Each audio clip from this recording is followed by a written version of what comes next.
que Él pueda tomar dominio y control de nuestra vida, y que su Espíritu Santo sea iluminando las mentes de aquellos que no solo nos van a estar acompañando a través de Zoom, sino que a través de YouTube durante este estudio. Así que vamos a orar al Señor. Padre Celestial, voy delante de tu presencia en el nombre de Jesús, dándote gracias, Señor, por este día de vida, de salud. Gracias, Señor, por esta instancia en la cual podemos dedicar tiempo al estudio de tu palabra. Gracias, Señor, porque tú eres quien nos da las herramientas, nos da el tiempo, nos has entregado las herramientas posibles para poder realizar esta actividad. Sabemos que estamos en un tiempo de dificultad para nuestra nación, para nosotros como iglesia también no ha sido fácil, pero tú has sido fiel a tu palabra y a tus promesas. Tu palabra no va a pasar, tu palabra no va a cesar, Señor. Sigue obrando en cada vida y creo, Señor, firmemente que tu palabra no ha perdido ese poder de cambiar y transformar las vidas. Te pido, Señor, que bendigas este estudio bíblico, bendice la vida de cada uno de mis hermanos que van a participar en este momento después, en este estudio. Que tú puedas iluminar nuestra mente, Señor, y entregarnos un mensaje claro y directo a nuestros corazones, conforme a la necesidad de nuestras vidas. Gracias te doy, Señor, y dejo este estudio en tus manos de principio a fin, en el nombre de Jesús. Amén. Amén.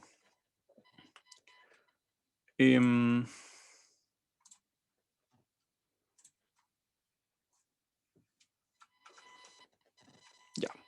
Tenemos entonces el panorama del Nuevo Testamento. Ya, si alguien puede tener ahí su Biblia a mano, nos vamos a ir ayudando también de eso. Vamos a revisar entonces un panorama general acerca del Nuevo Testamento. Bueno, está de más decir, si alguien tiene duda o quiere aportar, tiene el espacio para hacerlo, ¿ya?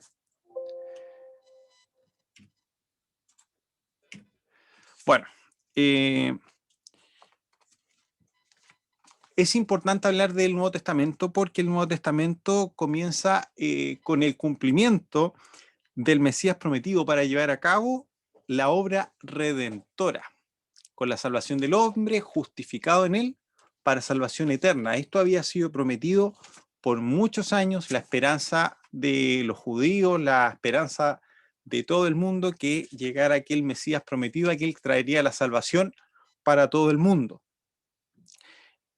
Algunos de los primeros discípulos, llamados también apóstoles, fueron escogidos por el Señor para ser sus seguidores, y ellos fueron instrumento de la obra de la inspiración del Espíritu Santo para plasmar lo que ahora nosotros conocemos como el Nuevo Testamento o el Nuevo Pacto. Esto es a través de un proceso llamado inspiración. Fue revelado por Dios, ¿cierto?, este mensaje, y a través de la inspiración ellos escribieron distintos libros de la Biblia. Sabemos que la palabra de Dios, el autor de la Biblia es Dios mismo, pero muchas personas fueron utilizadas, más de 40 autores, a través de casi 1500 años, para plasmar en la Biblia el mensaje de Dios para el hombre. Todos los libros del Antiguo y Nuevo Pacto se conjugan entre sí como un todo. Hay coherencia, hay armonía entre el mensaje de uno con el otro, formando una unidad en su género literaria única. Esta es una de las evidencias de la inspiración bíblica, cómo personas que vivieron en distintas épocas, en distintas instancias, tuvieron un solo tema, la redención del hombre desde el Génesis al Apocalipsis, como lo vamos a ver a continuación en la parte del Nuevo Testamento, perdón, cómo se va cumpliendo este mensaje. El Nuevo Pacto trae consigo las buenas nuevas, buenas noticias del reino de Dios. Tenemos las misiones de Pablo dentro del territorio del Imperio Romano. Tenemos la ética de vida como modelo ante una sociedad desvalorizada. Y finalmente los sucesos escatológicos. Cuando decimos escatología, nos vamos a referir a todos aquellos sucesos que son relacionados con el fin de los tiempos, con el cumplimiento final de todo lo dicho a través de la Biblia, la palabra del Señor y de los profetas. Un libro escatológico, el Apocalipsis, claramente lo vamos a revisar a continuación.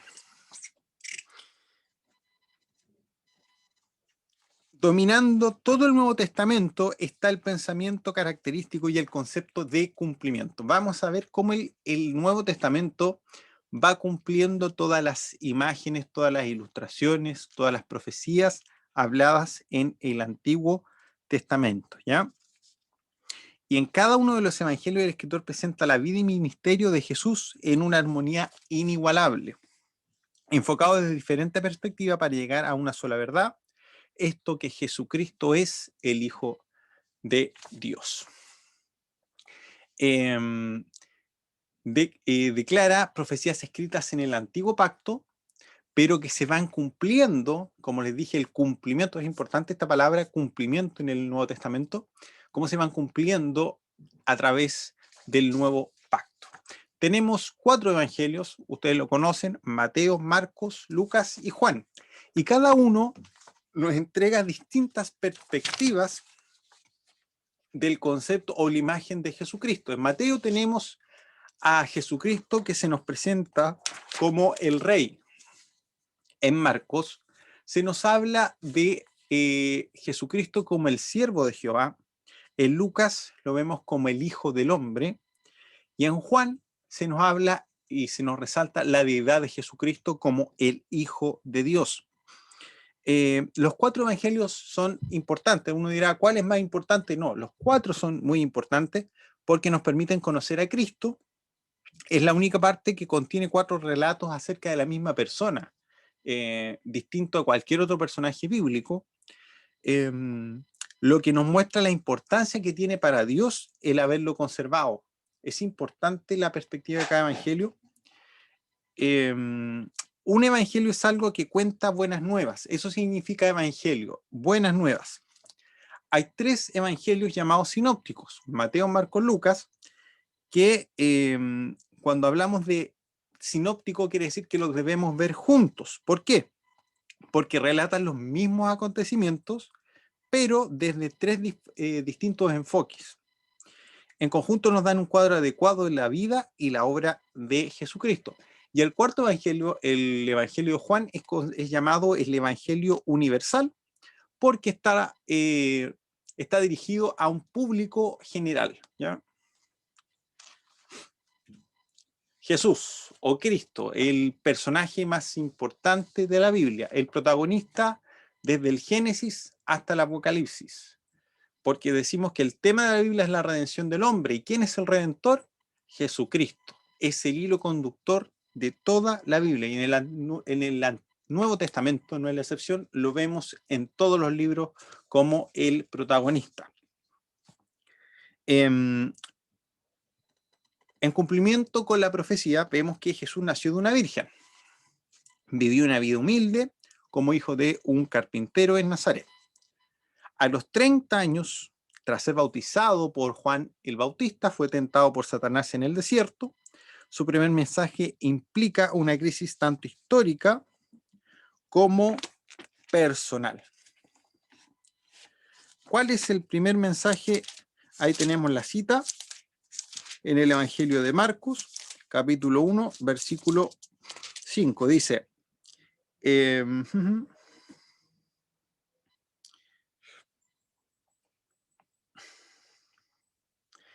el tiempo se ha cumplido y el reino de Dios se ha acercado, arrepentidos y creed en el Evangelio. Así fue el primer mensaje de Jesucristo luego de que Juan el Bautista fuese encarcelado. Anunciaba un acontecimiento capital y llamaba a los hombres a tomar una decisión por él. Jesucristo fue claro, le dijo a sus discípulos, o sea, venid en pos de mí y os haré pescador de hombres, deja tu vida y sígueme. Y ese era el mensaje, el llamado que hacía Jesucristo y las personas le seguían. Eligió a 12 discípulos y los prepara para continuar la obra iniciada por él. Jesús vino a mostrarnos cómo es Dios y cómo nosotros debemos ser. Él nos vino a revelar al Padre, porque al Padre nadie lo puede ver, el unigénito Hijo de Dios lo ha dado a conocer. A través de Jesús nosotros podemos conocer al Padre. Por eso cuando uno de sus discípulos le dijo, revélanos al Padre, Jesucristo le dijo, he estado tanto tiempo con ustedes y tú me preguntas que te muestre o que tú conozcas quién es el Padre, me conoces a mí. Si me conoces a mí, conoces quién es el Padre. Esto provocó disgusto en muchos, pues les reveló cuán lejos estaban de cumplir con esto, que es lo que Dios realmente esperaba del hombre. Aunque el pueblo que le seguía lo reconoció como el Mesías, aquel prometido, al verle sanar enfermos, resucitar a los muertos y perdonar los pecados, fue rechazado por las autoridades judías porque él desenmascaró su hipocresía. Sepulcro franqueado por fuera, muy lindos, pero por dentro están muertos. Y además, lamentablemente, una gran multitud que siguió a Jesucristo, pero le seguía solo por las señales, por los milagros. Pero cuando Jesucristo los llamaba a un arrepentimiento genuino, a dejar su vida, muchos llegaron hasta ahí nomás.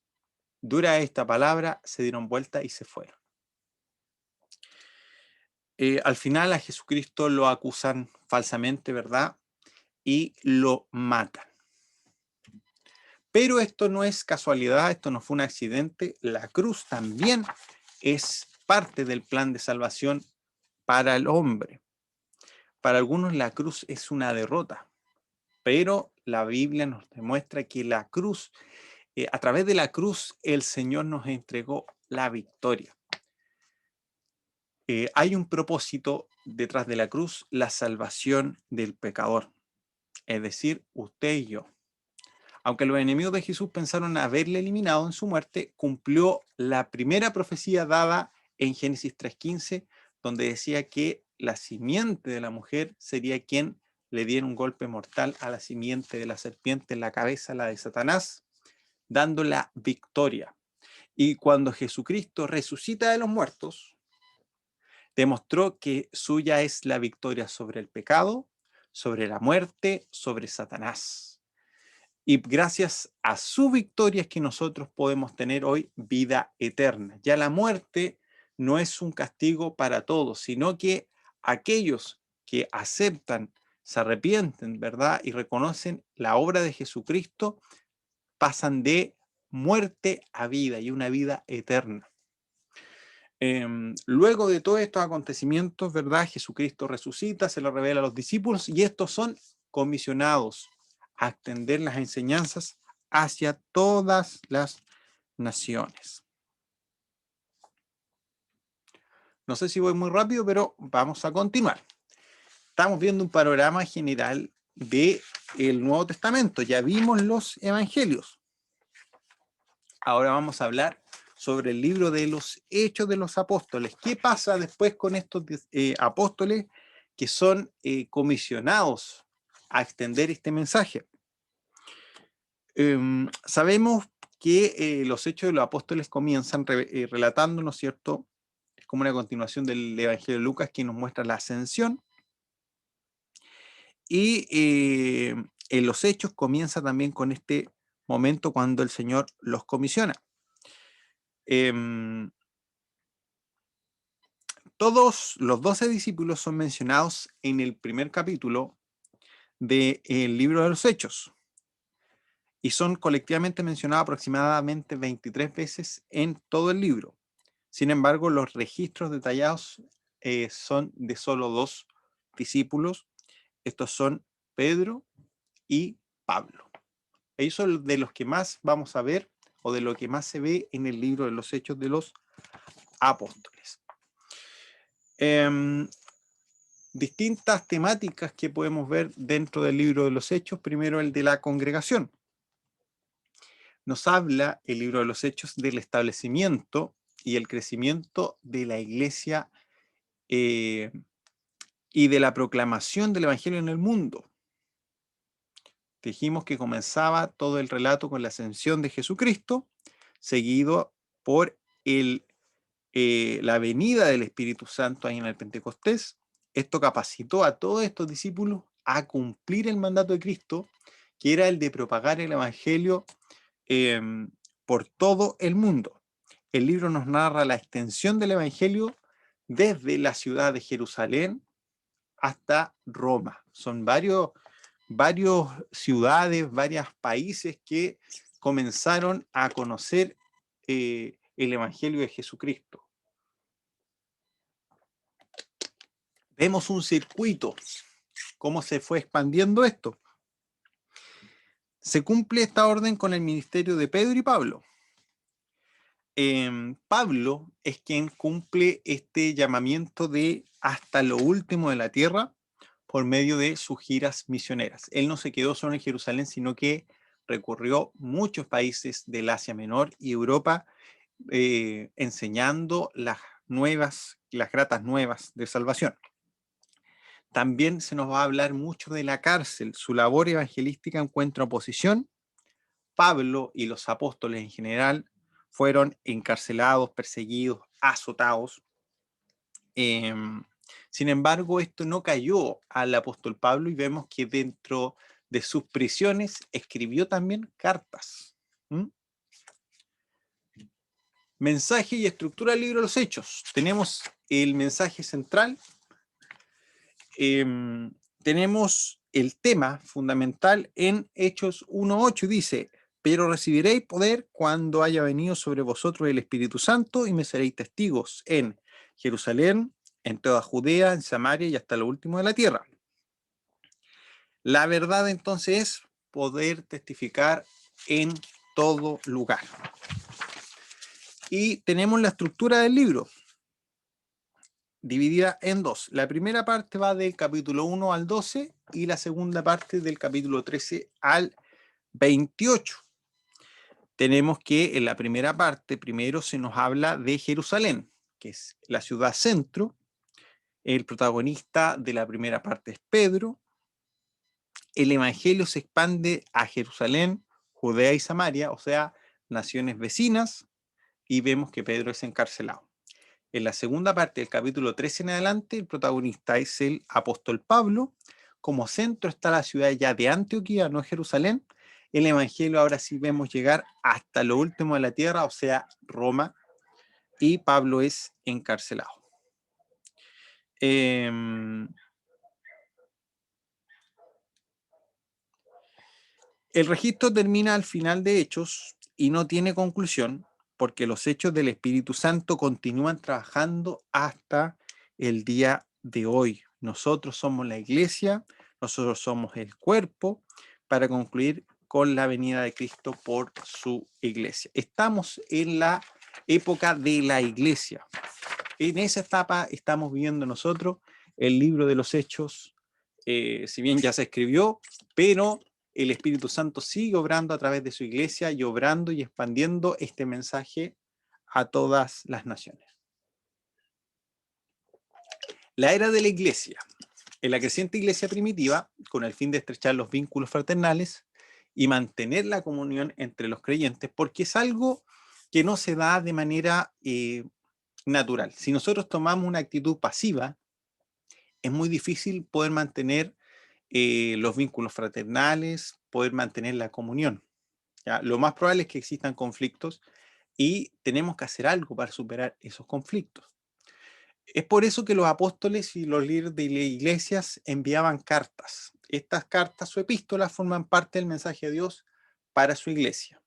Responden a necesidades particulares de cada iglesia de la época, pero tienen un alcance actual. Por eso le decimos que la Biblia tiene un mensaje actual. Tú puedes leer el Génesis fue escrito hace miles de años atrás, pero el mensaje de Génesis también puede aplicarse a tu vida hoy. Esa es una de las capacidades y que hacen de la Biblia un libro vivo, distinto a cualquier otro.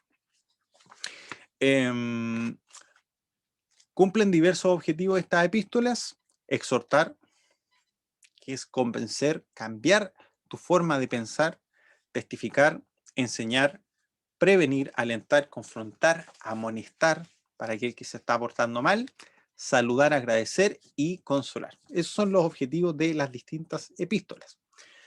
Epístola, que significa carta, como les dije. Las podemos dividir en tres grupos. Están las epístolas a las iglesias específicas. Surgen como respuesta a necesidades concretas y en algunos casos a solicitud de las propias iglesias que le pedían a los apóstoles o tenían algunas dudas o tenían que resolver algún problema particular. Son 6. Todas estas fueron escritas por el apóstol Pablo, en la que muestra su preocupación por el crecimiento espiritual de cada una de estas iglesias. Epístola a los Romanos, Primera y Segunda de Corintios, Gálatas y Primera y Segunda de Tesalonicenses. En el segundo grupo tenemos las epístolas carcelarias o de la prisión.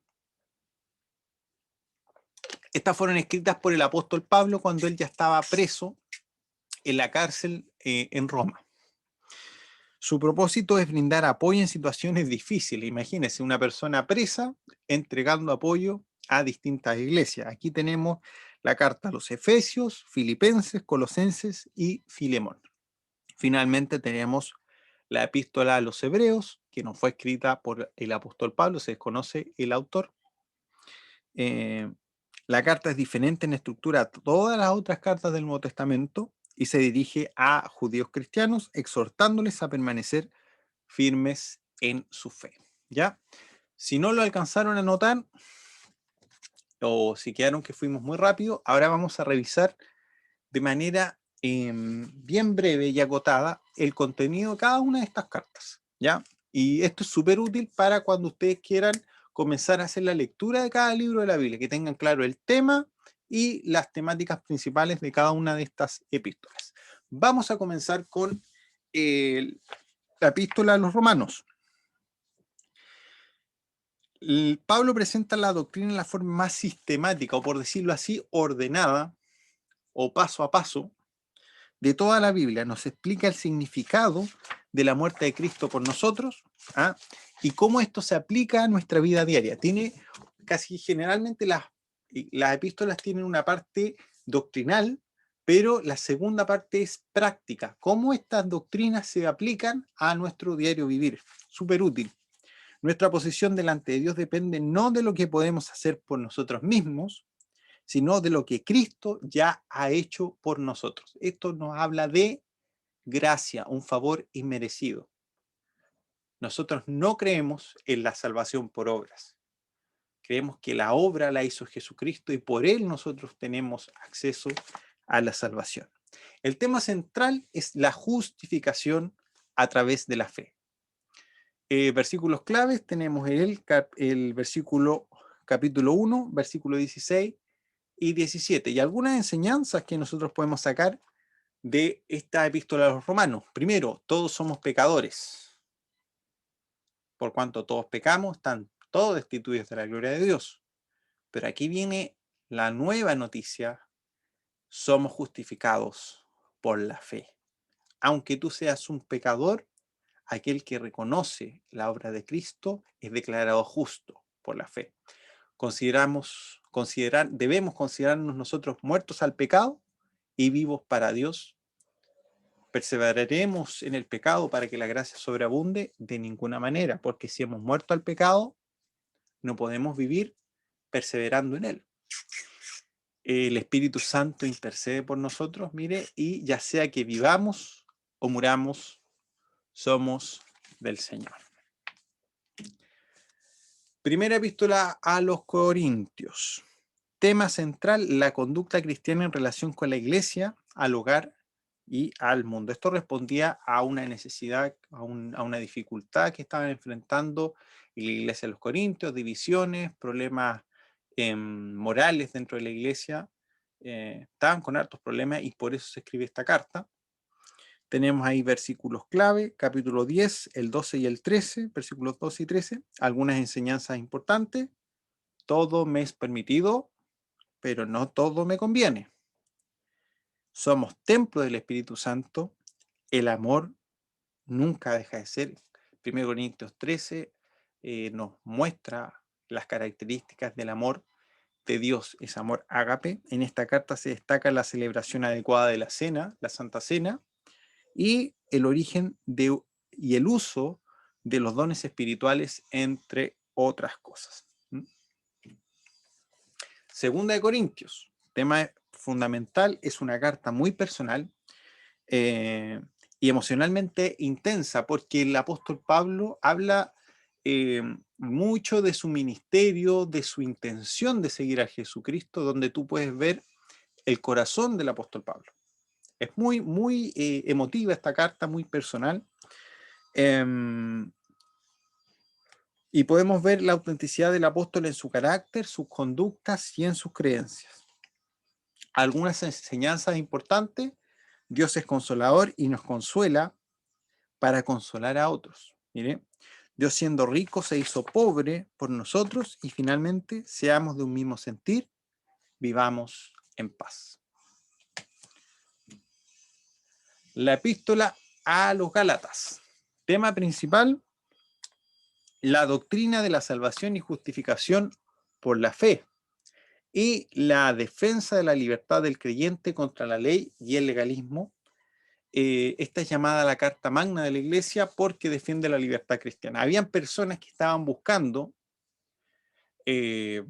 a todos aquellos judíos volverlos, ¿cierto?, a estas prácticas o a estas normas, o a la gente que no era judía, hacerlos participar de algunas creencias o ritos que se practicaban antiguamente. Volver atrás, por eso nos habla esto de volver atrás, a estos viejos rudimentos. Algunas enseñanzas de la carta a los Gálatas: con Cristo estoy crucificado y ya no vivo yo, mas Cristo vive en mí. Somos uno en Cristo, vivamos por el Espíritu, no sigamos los deseos de la carne. Y finalmente tenemos esto hermoso que nos habla de el fruto del Espíritu.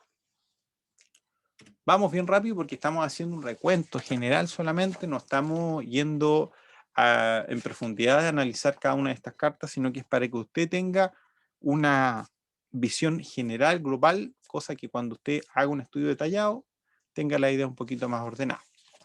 Tema de la carta a los Efesios: la unidad y grandeza de la iglesia, el cuerpo de Cristo y el andar con Cristo. Palabra clave: en Cristo. Algunas enseñanzas: Dios nos ha bendecido con toda bendición espiritual en Cristo. Si alguna vez usted se siente triste, lea Efesios capítulo 1, del 13 en adelante, y se da cuenta que usted es un bendito de Dios. Son muchas las bendiciones para el Hijo de Dios. Por gracia somos salvos mediante la fe y no por obras, pues puede más de lo que pedimos o lo que entendemos. Nos llama también a no contristar al Espíritu Santo. Cada vez que pecamos, se entristece el Espíritu Santo. Seamos llenos del Espíritu Santo. También se nos habla ahí en el libro de Efesios. Pasamos al libro de Filipenses. La palabra clave aquí es el gozo.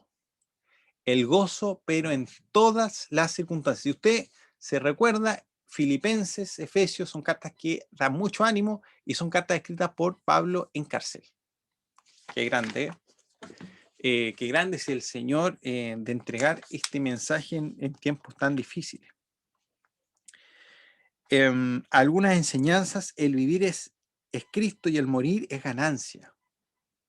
No preocuparnos por nada, debemos orar y recibiremos la paz de Dios. Miren qué bonito los consejos que se nos dan. Todo lo puedo en Cristo que me fortalece. Dios nos proveerá todo lo que necesitamos. Amén. ¿Cuántos pueden decir amén a eso? Yo lo digo. Epístola a los Colosenses. Tema principal: la preeminencia. La preeminencia quiere decir que es lo más importante, el primero, y suficiencia de Cristo en todo. ¿Por qué fue escrito esto? Para contrarrestar errores doctrinales. Se ataca mucho la imagen de Cristo, se ataca mucho la deidad de Cristo. Por eso también surgen estas epístolas dando respuesta a muchas herejías que ya circulaban en el tiempo de la iglesia primitiva. Algunas enseñanzas del libro de Colosenses: decimos que Jesucristo es la imagen del Dios invisible, el primogénito de toda la creación. Nos llama también a buscar las cosas de arriba, no las de la tierra. Debemos hacer las cosas como para el Señor y no como para el hombre, y dedicarnos en la oración y perseverar en ellas. Muy buenos consejos. Primera de Tesalonicenses, temas fundamentales de primera y segunda de Tesalonicenses: la esperanza de la segunda venida de Cristo. en relación con el ánimo, consuelo, vigilancia y fortificación del creyente. No debemos tener por tardanza la venida de Jesucristo. Algunas enseñanzas, la voluntad de Dios es que nosotros seamos santificados. También se nos habla de la segunda venida y el arrebatamiento, cómo va a ser. Estar siempre gozosos, dar gracias a Dios en todo, llorar sin cesar, y que el Dios de paz nos santificará y conservará todo nuestro ser irreprensible hasta la venida del Señor. Todo nuestro ser irreprensible, o sea, que no tienen nada que decirnos. Qué bonito eso. Segunda de Tesalonicenses tenemos como tema fundamental la doctrina de la segunda venida a una iglesia desanimada y confundida. Algunas enseñanzas fundamentales: manifestación del hombre de pecado, el anticristo. Dios nos escogió desde el principio para salvación. El Señor es fiel, nos guardará del mal. Y no debemos cansarnos de hacer el bien, porque a su tiempo segaremos si no hubiésemos desmayado. Vamos a tener recompensa si perseveramos hasta el fin. Amén. Llegamos a esta epístola de los Hebreos, que no es escrita por el apóstol Pablo. Todas las anteriores que le mencioné fueron escritas por el apóstol Pablo. Tema: superioridad de la persona y ministerio de Jesucristo. Algunas enseñanzas acerca de Jesucristo, cómo sufrió él mismo. La tentación puede socorrer a los que son tentados. Él fue tentado en todo y no pecó, pero sí nos entiende en nuestras debilidades y en nuestras tentaciones. Tenemos acceso libre al trono de la gracia para alcanzar misericordia y hallar gracia que nos ayuda en el momento que más necesitamos. Podemos entrar confiadamente ante el trono de la gracia. ¿A través de quién? De Jesucristo. Él es el que nos hace digno, el que nos da el pase, ¿cierto?, al trono de gracia, y podemos presentar toda súplica delante del Padre, porque ya somos hijos de Dios. El 10:23, perseverar a pesar de las pruebas, porque Dios es fiel, y correr con perseverancia la carrera que tenemos por delante, puestos los ojos en el blanco perfecto. Nuestra meta es Jesús.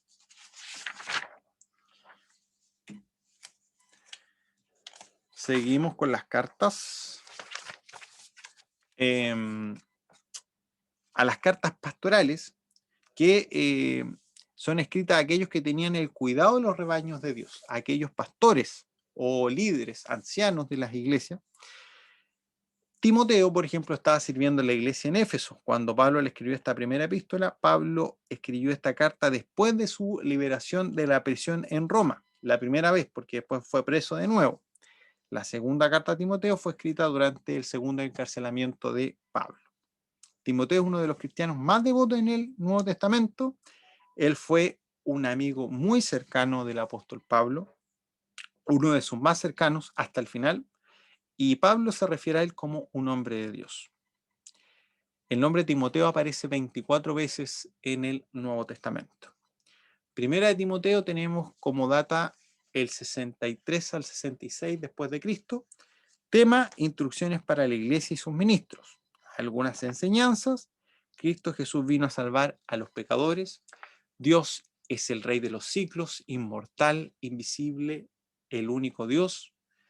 Hay un solo Dios y un solo mediador entre Dios y los hombres, y el misterio de nuestra fe. Algunas enseñanzas que nos deja la primera epístola a Timoteo. Segunda carta a Timoteo, fecha el 67 después de Cristo. Tema: la lealtad del Señor y su palabra en medio de la persecución y la apostasía. Y las últimas palabras del apóstol Pablo. Esto es cuando un abuelito ya le está entregando el testimonio a un joven, diciéndole: sigue tú este legado, sigue tú cumpliendo este ministerio, porque nosotros quedamos, nosotros pasamos, pero el mensaje de Dios debe continuar. El propósito de Dios es superior a nuestra vida, a nuestras expectativas personales. Cuando nosotros muramos, esto tiene que seguir adelante. La obra de Dios sigue, nunca debe detenerse. Algunas enseñanzas: Dios no nos ha dado espíritu de cobardía, sino de poder, de amor y dominio propio. Dios permanece fiel, Él no puede negarse a sí mismo. Se le da un gran consejo a un joven: huir de las pasiones juveniles y esforzarnos en seguir la fe, la justicia, el amor y la paz. y debemos ser prudentes en todas circunstancias, soporta los sufrimientos, a sobre evangelista y cumple el ministerio que se te entregó. ¿Mm? La carta a Tito. Tito era un gentil. Gentil eran personas no judías. Era griego. Y fue uno de los que se convirtió con el mensaje del apóstol Pablo.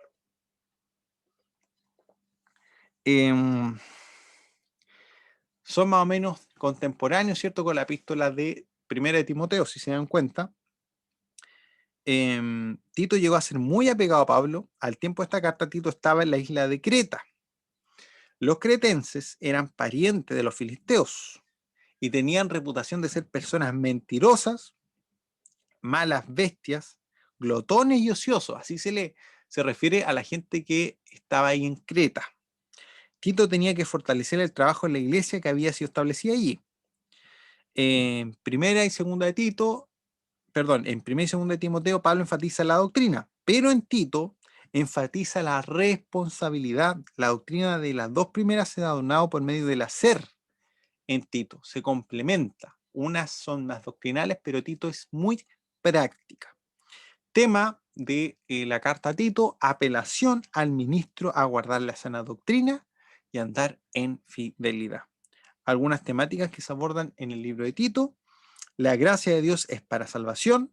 Dios nos salvó no por nuestra justicia, sino por su misericordia. Este mensaje es digno de confianza y debemos ocuparnos en buenas obras. Sabemos que no somos salvos por obra, pero aquella salvación que es real se puede verificar a través de la obra. Vamos a ver después la epístola de Santiago, así que ahí nos va a quedar un poquito más claro también este concepto. Filemón. Esta es una nota personal de Pablo para Filemón, por eso se llama la carta a Filemón. Desde su prisión en Roma. Es muy íntima y expresa un mensaje para nosotros hoy. Hay un trasfondo detrás de esta carta y un motivo. Onésimo era un esclavo doméstico de Filemón. Él había robado a su amo y huyó a Roma. Y pensó que nunca vería Colosas otra vez. Mientras estaba en Roma, Onésimo estuvo bajo la influencia de Pablo y fue salvo. Él se arrepintió. Cometió un error, merecía cárcel o muerte, no sé cuál sería la paga de ese mal. Pero la carta es una gran ilustración de la verdad de la imputación. Porque le dice, si algo te debe, eso le dice Pablo a Filemón, ponlo a mi cuenta, yo te lo voy a pagar. Entonces esto habla de la imputación, el acto de resolver la cuenta de otro. También nos debe enseñar el valor de la carta escrita. Puede ser un ministerio, el perdón, que es muy importante. Tema de la carta de Filemón: el poder del evangelio y la resolución de problemas sociales. Un esclavo teniendo problemas, ¿cierto?, con su amo, además le robó. ¿Cómo se podía resolver esto? Algunas enseñanzas importantes. El amor y la consolación conforta a los santos. Debemos confortar el corazón de otros, debemos obedecer y hacer más de lo que se nos pide. Carta o la epístola de Santiago es una de las más antiguas porque fue escrita el 45 después de Cristo. El libro de Santiago es un libro muy judío. Es probablemente la primera carta del Nuevo Testamento, como les dije. Es a menudo referida como el proverbio del Nuevo Testamento porque nos enseña cosas muy prácticas.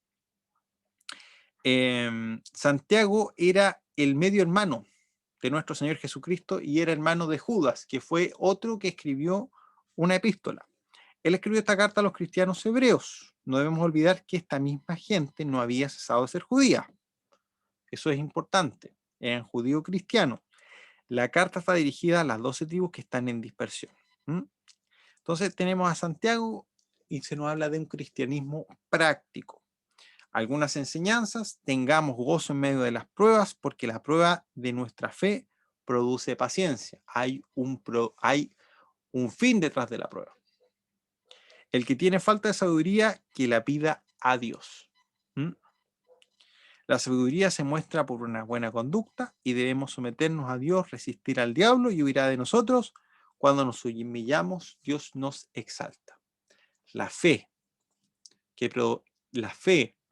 que produce obra es una fe verdadera. Muéstrame tu fe a través de tus obras y yo te voy a mostrar mis obras a través de mi fe. Eso es un desafío que tira, ¿cierto?, Santiago al lector de esta epístola. Ahora vamos a pasar a Pedro, la epístola de Pedro. Comúnmente era llamado Simón. Su equivalente hebreo sería Simeón. Jesús le dio un nombre nuevo, Cefas en arameo o Pedro en griego. Pedro era el hijo de un judío llamado Juan o Jonás y tenía un hermano llamado Andrés. Eso es lo que sabemos de él. Ellos vivieron en la costa norte del mar de Galilea, eran pescadores. Pedro ha sido llamado el apóstol de la esperanza. Pablo es el apóstol de la fe. Juan, el apóstol del amor. La carta de Primera Pedro fue escrita a los expatriados de la dispersión. Este fue un término usado por esos creyentes judíos que fueron dispersados a esa parte del mundo que ahora conocemos como Asia Menor. Su propósito es animarlo y fortalecerlo durante un tiempo de conflicto y de mucha prueba. Aquí comienza la persecución férrea sobre los cristianos. Comenzaron a perseguirlos, a quemarlos, a ser crucificados los cristianos de manera masiva. Entonces, en este tiempo, Pedro escribe esta epístola. Tema: la suficiencia de la gracia para la vida cristiana, el sufrimiento y las pruebas. Algunas enseñanzas: Dios nos ha hecho nacer de nuevo para una esperanza viva y recibamos una herencia indestructible, incontaminada e inmarchitable. Somos linaje escogido, real sacerdocio, nación santa, pueblo adquirido por Dios, padeciendo por el bien antes que por el mal. Más vale padecer por el bien, ¿cierto? Y debemos estar felices porque estamos sufriendo por la causa de Cristo, porque reposa en nosotros el Espíritu de Dios. Después de la primera epístola de Pedro siguen dos libros más, la segunda epístola de Pedro y Judas. Son muy parecidos, ya que fueron inspirados del mismo trasfondo. El pensamiento principal de segunda de Pedro y Judas es la apostasía, mención de la muerte, resurrección, ascensión, y no menciona otras temáticas, ¿cierto?, como la resurrección, la ascensión ni la oración del Señor. Segunda de Pedro, el tema: el conocimiento completo de Cristo es el antídoto contra las enseñanzas falsas y la vida pecaminosa. Conociendo a Cristo, nosotros tenemos este antídoto, esta vacuna, como para contextualizar a lo que estamos viendo, contra las falsas doctrinas. Cultivando las cualidades, podemos asegurarnos de que Dios nos ha escogido y amado. La palabra profética es segura y fue inspirada por el Espíritu Santo. La aparente tardanza de Dios es resultado de su paciencia, al esperar que todos se arrepientan, pero igualmente el día del Señor vendrá. Mientras esperamos, esforzarnos para que Dios nos halle sin mancha, irreprensibles y en paz. Judas está en esa época, no tiene más capítulos, solo uno. Judas era hermano de Santiago, el pastor amado de Jerusalén, medio hermano de nuestro Señor Jesucristo. Al igual que su hermano Santiago, ellos se convirtieron después de la resurrección de Jesucristo. Durante este ministerio terrenal de 3 años de Jesucristo, ellos no creían, no veían a Jesucristo como el Mesías, sino que después que este muere y resucita, ahí le reconocen como el Señor. Es dedicado enteramente a la apostasía que ha de venir sobre el cristianismo antes de que el Señor Jesús regrese, y da una radiografía de lo que estamos viviendo hoy, sin duda.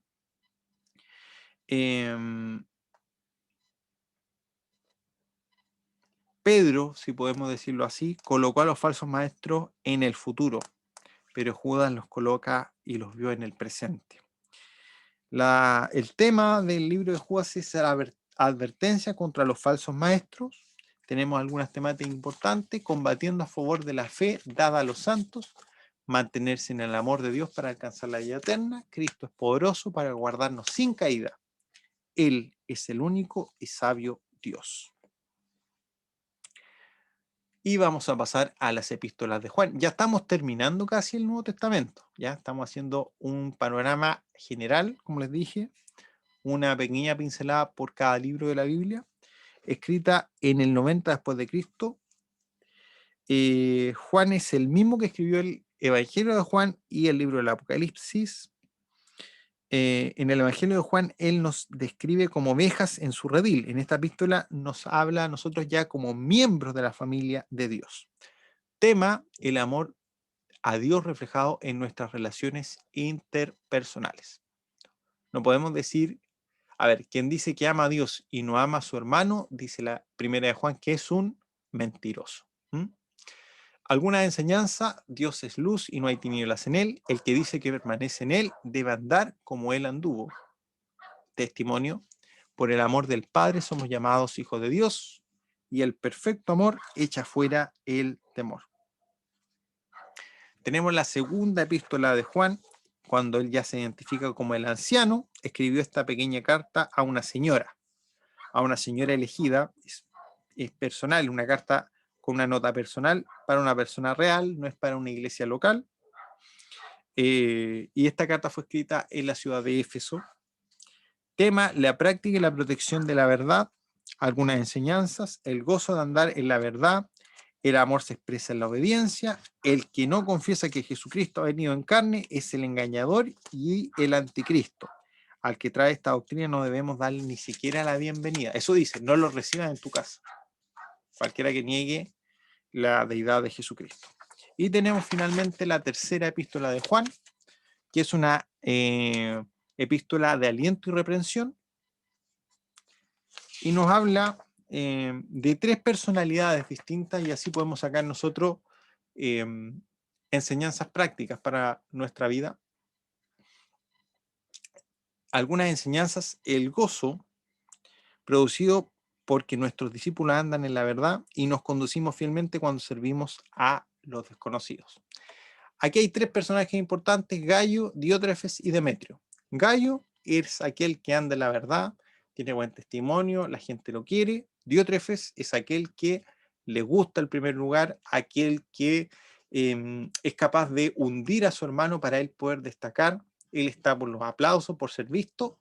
Y está Demetrio, que es aquel que todos los demás dan testimonio de él.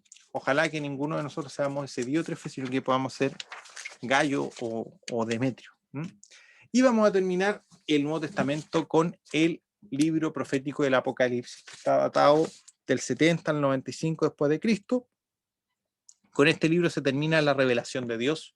No hay más libro después de la Biblia, después del Apocalipsis. El Apocalipsis está lleno de simbología, por lo que es de difícil interpretación. La palabra Apocalipsis significa quitar el velo. Entonces, descubrir este libro contiene una promesa especial para aquellos lectores obedientes y una maldición para los que alteren su contenido. Esto es un libro para una edad de perturbación en la que la oscuridad se hace más intensa, de juicio, por lo que habrá destrucción, muerte, dolor y tribulación. Fue escrito por el apóstol Juan por mandato directo de Jesús, que le dijo: escribe y guarda todas estas cosas en el libro. El tema en síntesis es la venida de Cristo en gloria. Y como clímax de la historia, para establecer su reino, juzgar a los que no le conocen y establecer una nueva tierra y un cielo nuevo. La importancia del libro está en el versículo 3, y ahí encontramos tres bienaventuranzas. Bienaventurado el que lee y los que oyen la palabra de la profecía y guardan las cosas en ellas escritas. Fue escrita en la isla de Patmos, una cárcel que albergó ahí al apóstol Juan durante sus últimos años. Ya estaba viejito. Podemos hacer un contraste entre el Génesis, que es el primer libro de la Biblia, y el Apocalipsis, que es el último libro de la Biblia. Génesis nos habla de la creación, pero en el Apocalipsis tenemos una recreación, porque todas las cosas creadas fueron hechas nuevas. Un cielo nuevo, una tierra nueva.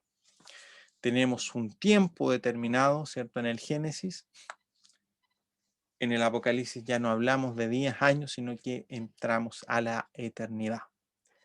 En el Génesis fueron creadas las lumbreras en el cielo, en el Apocalipsis ya no hay más lumbreras, el Cordero alumbra todo. Tenemos la entrada de Satanás, ¿cierto?, en el plano, y en el Apocalipsis tenemos el juicio y la derrota definitiva de Satanás. Tenemos la pérdida del paraíso, en el 2.7 tenemos el paraíso recobrado, tenemos la comunión rota en el Génesis por el pecado, en el Apocalipsis esta comunión ya está totalmente restaurada, ya no hay un intermediario entre Dios y el hombre, tenemos una comunicación directa con Él, Él está ahí frente a todos los santos. En el Génesis vemos cómo entró la muerte, en el Apocalipsis ya no hay muerte, ya no hay dolor, en el Génesis se instaura el matrimonio humano, en el Apocalipsis están las bodas del Cordero, donde el novio es Jesucristo y la novia es la iglesia. La primera ciudad en el Génesis fracasa, ¿cierto? Es destruida. La ciudad de los redimidos es un éxito, se establece para siempre. En el Génesis, en el versículo 3, capítulo 3, versículo 15, hay una redención prometida, pero en el Apocalipsis esa redención es cumplida. Miren, en este tiempo hemos podido revisar todos los libros del Nuevo Testamento. Espero que este estudio bíblico les pueda servir a ustedes en sus casas para que puedan tomar una lectura más detallada. Que Dios les bendiga. Para mí es una bendición el poder terminar este ciclo de los protagonistas con este panorama general del Nuevo Testamento. Así que Dios les bendiga. Vamos a orar. Le vamos a pedir a nuestro pastor que ore y vamos a concluir este estudio bíblico. Pastor. Amén. Padre, Señor Dios bueno, muchas gracias te damos, Señor, porque a través de tu palabra, Señor, conocemos los propósitos que usted tiene con cada uno de nosotros. Señor, y cómo usted fue manifestando su poder y su gloria, Señor, a través de los tiempos, hasta el día en que nosotros vivimos. Y ya, Señor, expectante ya para concluir, Señor, esa obra redentora que usted hizo, la cual, Señor, se manifiesta en el libro de Apocalipsis. Señor, gracias le damos porque a través de su palabra podemos conocer la verdad, podemos conocer su plan divino, Señor, y también conocer quién es usted, quién realmente fue usted aquí en la tierra y quién es hoy día, Señor, en nuestros corazones. Le damos gracias por este tiempo, bendiga, Señor, a Marco, quien está haciendo este estudio, este resumen, Señor, del Nuevo Testamento, Señor, rogando que tu gracia, tu amor y tu misericordia cada día se derramen en su vida y su bendición también sea con cada uno de nosotros. Gracias le damos, Señor, y esperamos, si usted no viene antes, Señor, la próxima semana para continuar con este estudio y profundizar, Señor, cada carta, Señor, que hoy día hemos también conocido y hemos aprendido, Señor. Gracias en el nombre de Jesús. Amén. Amén. Les recuerdo, hermanos, que Dios les bendiga. Vamos a hacer un receso durante el verano, así que vamos a retomar seguramente en marzo ya con un nuevo ciclo de estudio bíblico, así que pueden por mientras en el canal de YouTube ir repasando, ¿verdad? Estudiando, como les dije, de esto pueden ustedes ir carta por carta, leyendo, analizando, así que Dios les bendiga y ojalá nos podamos ver hasta una próxima. Muchas bendiciones.